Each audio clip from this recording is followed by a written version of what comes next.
29th, 2014, and this is the 5th video that I'm doing regarding being raped while I was lying down and the government's strategy in forcing me to accept being raped under threat of death. You know, not just torture. So when I was being forced to, so then later the government wanted to try this out on me and make me look trashy and discredit me, I guess. And I wasn't. I was not sexually active at all. I was 24 years old. I had not done anything with anyone of any kind of an intimate nature aside from Robin Bechtold, who was had been the last government rapist of me. So here's one government rapist. I actually did not even kiss or do anything with anyone after that situation with him.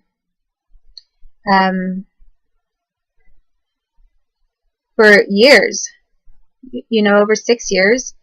And how many young women do you know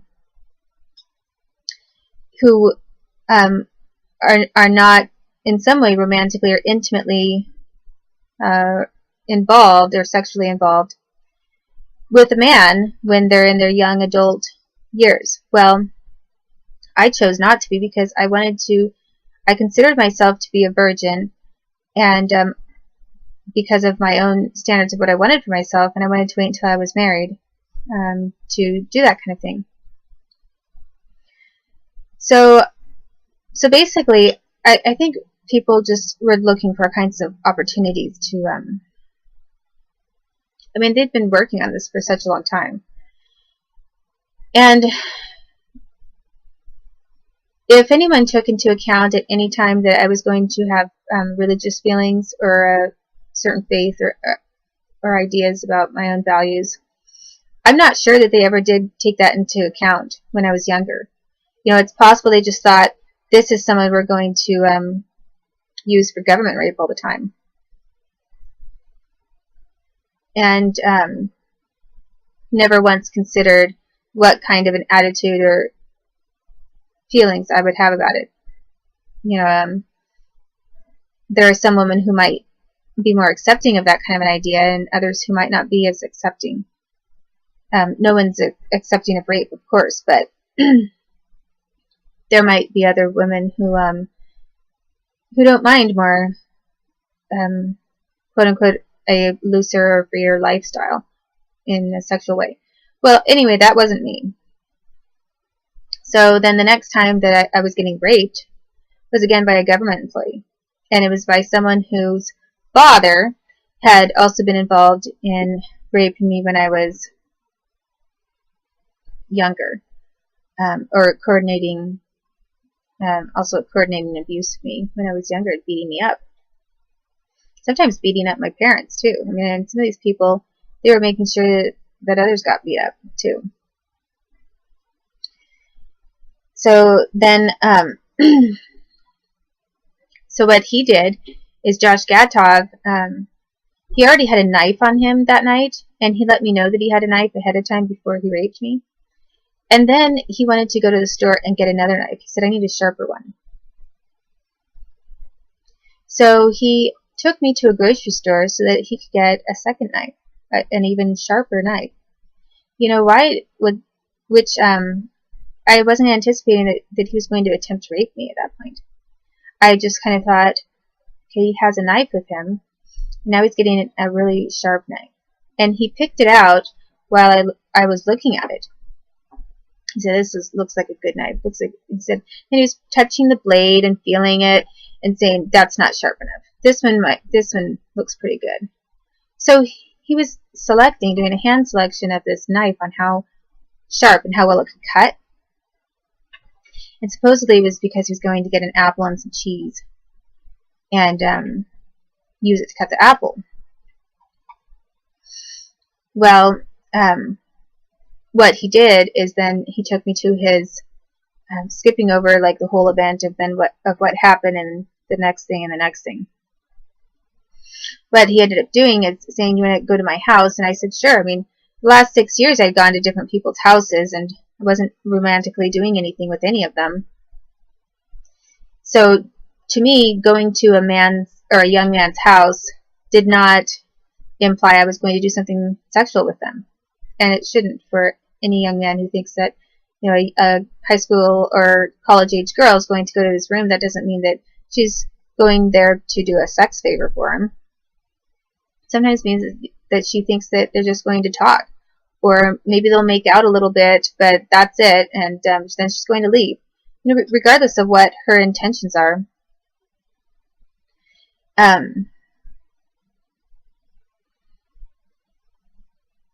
It doesn't. Anyway, so I went to his apartment because it was cold outside, and it was getting cold.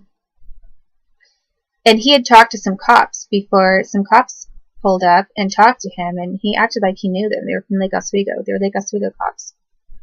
And again, I didn't recognize the fact that he worked for the government, or the fact that his father and family were involved with the government in the past.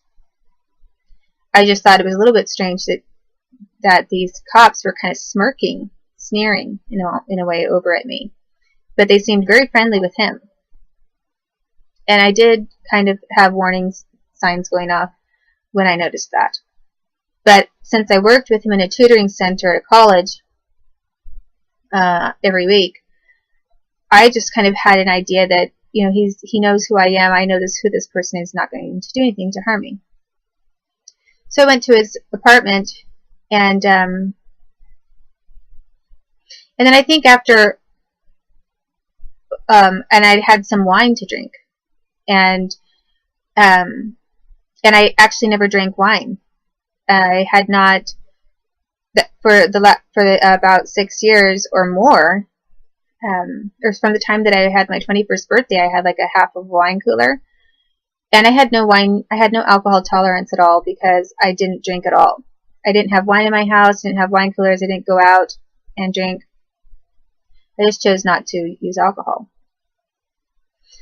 But on that day, I thought, well, it supposedly warms you up, and maybe I could have a small glass of wine. And I think I was depressed about something. And I thought, when it was offered, you know, maybe it's just a way to be social, and it wouldn't hurt. I mean, on occasion, I might have a sip of something in a social setting, and it didn't bother me to do that. So I might have like eggnog with someone, or I might have, you know, just very rare. And since he was someone I knew, I didn't think it was going to be a big deal.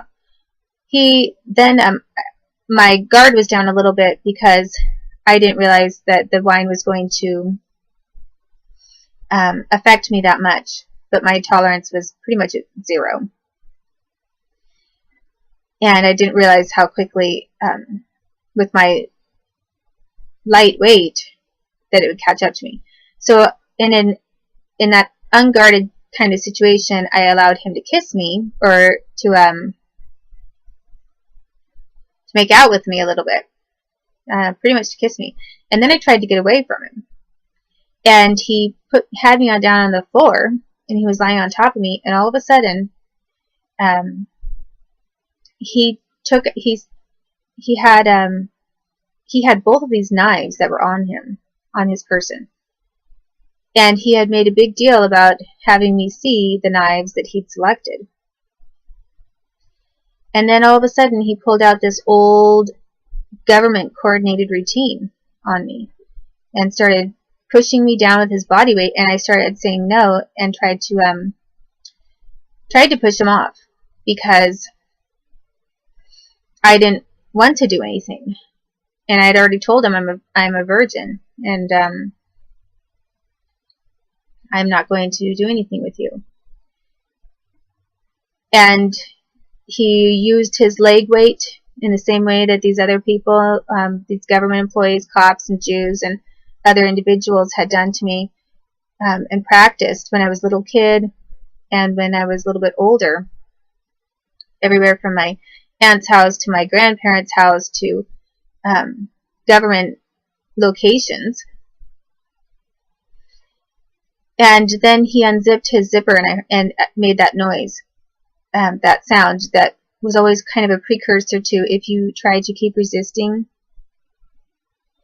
you could get cut or die. And I tried still, when I heard the zipper, to get out from under him. And I did try to scream. I said, stop. I said no and several times, and I said stop. And I kept saying, I mean it. And then he started gesturing and pushing me down, saying, no, you want it. And then he got very vicious looking in the face, like he hated my guts and looked extremely violent. And he started making motions that he was going for a knife. And I had struggled, and I did try to get out from under him, and I did verbalize trying to leave. And then all of a sudden, that old situation of the organized government training of you better just accept this or you're possibly going to get killed came to mind. So then I thought, okay, 1 minute he's nice, easygoing, laid-back person from the tutoring center, and now he's acting like a maniac, a violent maniac who wanted me to see how many knives he has on him and how sharp they are. And he's not letting me go. So it crossed my mind this could be one of those times that there's no one here around here. There was no one else in the apartment. I didn't know. Sound of the whole apartment building on the sides of the walls sounded quiet. I didn't hear anyone else. I figured I was going to get killed if I did not eventually just be quiet. So when he started getting even angrier and threatening me with the signals in gestures that he was going to use a knife on me, I then quit fighting, and he raped me. He raped me vaginally, and he even put a condom on. Basically, he didn't move off of me. He somehow did a one-handed condom thing of putting his condom on while he was pinning me down with his legs. He maybe used both hands, but he had pinned me down, and it already shown me that he had these knives. And never once did I say, oh yes, yeah, I changed my mind. No, I mean, I wasn't saying anything because he was raping me. So then I tried to report that to, and then after he raped me, he said, so what is your dad going to think about it, that you got? He said, you're not a virgin anymore. He said, what did your dad think about that a Jew took his daughter? And he described it as my getting taken by a Jew. And then when I tried to report it to police, I got set up with the Portland police, which worked for the Portland FBI. They're all corrupt. And they sent me to someone who was already involved in organizing child molestation and rape of me when I was younger. And all they wanted to do is get discovery on why did I act the way I did and respond to him the way I did, so that they could see how well their government rape plans work. And then suddenly he was out of the country because someone tipped him off and told him to leave. He went to Thailand. And this detective was sort of acting like he was taking my report until I mentioned Robin Bechtold. I said I actually have 2 reports to make. I have this one about Josh Gatov, and I have another one about someone named Robin Bechtold. And then he just totally dropped me after that. Because Brian Gross knows the Bechtold family personally. And linking up 2 government employees as having raped me their sons wasn't looking good.